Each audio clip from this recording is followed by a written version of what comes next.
राजस्थान में पंचायत चुनाव में कांग्रेस को मिली हार पर प्रदेश के पूर्व डिप्टी सीएम सचिन पायलट ने बड़ा खुलासा किया है।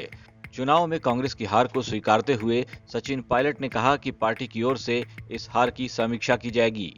सचिन पायलट ने अपनी पार्टी की हार को लेकर बीजेपी पर जनता को गुमराह करने का आरोप भी लगाया। उन्होंने कहा कि बीजेपी के नेता किसी न किसी तरह से राजस्थान की सरकार को अस्थिर करने की कोशिशों में जुटे हैं, लेकिन उनकी ये साजिश कामयाब नहीं होने दी जाएगी। उन्होंने कहा कि राजस्थान की अशोक गहलोत सरकार अपने 5 साल का कार्यकाल जरूर पूरा करेगी और सरकार की ओर से जनता से किए गए सभी वादे भी पूरे किए जाएंगे।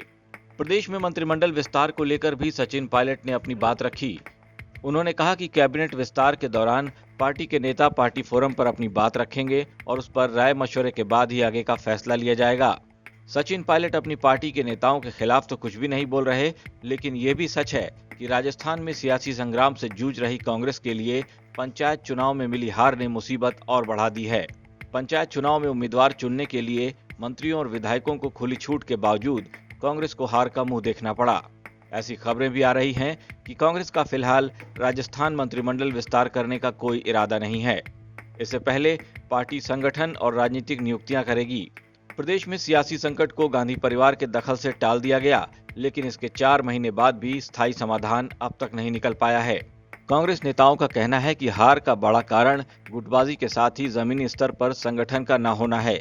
ऐसे में पार्टी सबसे पहले संगठन को मजबूत करने की कोशिश करेगी।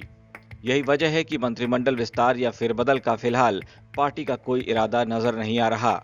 सबसे पहले प्रदेश और जिलों के संगठनों में नियुक्तियां की जाएंगी, इसके बाद राजनीतिक नियुक्तियां होंगी।